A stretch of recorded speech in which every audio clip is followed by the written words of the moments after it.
Hi everyone, I'm Lisa Verdejo, Functional Medicine Health Coach, and today I'm excited to bring some super awesome news to this community here. So the past 3 years I've had my head down deep in training in functional medicine, and as of this fall I am a certified functional medicine practitioner. So what this means is that you have access to this modality right now. What is functional medicine? I'm not sure if you've heard of it before. It's been around for at least a couple of decades, but it's now becoming more of interest to folks who might not have been able to get their answers resolved with conventional medicine.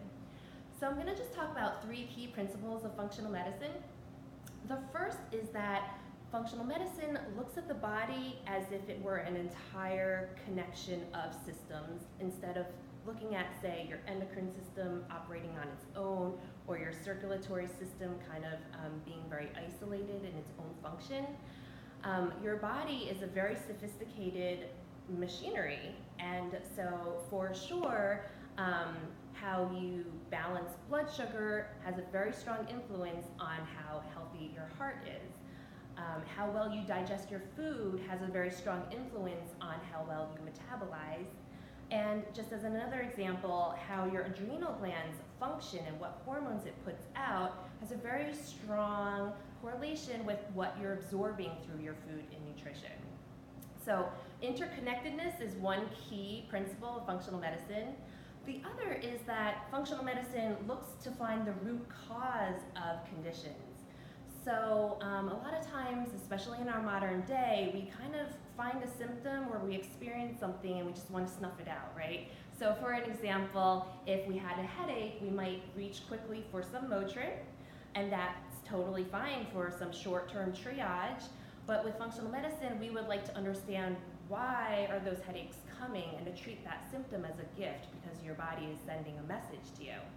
So, for example, is it because you might have an insufficiency of magnesium, or do you have a food sensitivity that you're not aware of that might exhibit in a headache? So my best analogy about this principle is that if you've got a boiling kettle of soup that's about to spill over, you might be able to put a lid on it just for some, a few seconds, but then it might still continue to spill over, whereas in functional medicine, we would seek out the root cause and work with you to turn down the heat for something more sustainable. The last principle of functional medicine is that each person in each body is unique. So you might have already come into this, something that works for your aunt or your best friend does not necessarily work for you, and there's really not an off-the-shelf product or protocol that's going to work for everyone across the board. So when I meet with folks in the beginning, we do a very extensive health history, we talk about their symptoms and evaluate them, and I also review lab work that has come in over the last couple of years. So these are all important details so that we can put together the puzzle pieces and come up with an appropriate plan for folks to go from where they are to where they want to be. So, in summary, the good news is that functional medicine is here in this community. If you felt like you've been having something that has been unresolved for whatever reason, or if you want to stay in preventative mode, I welcome the opportunities to support you.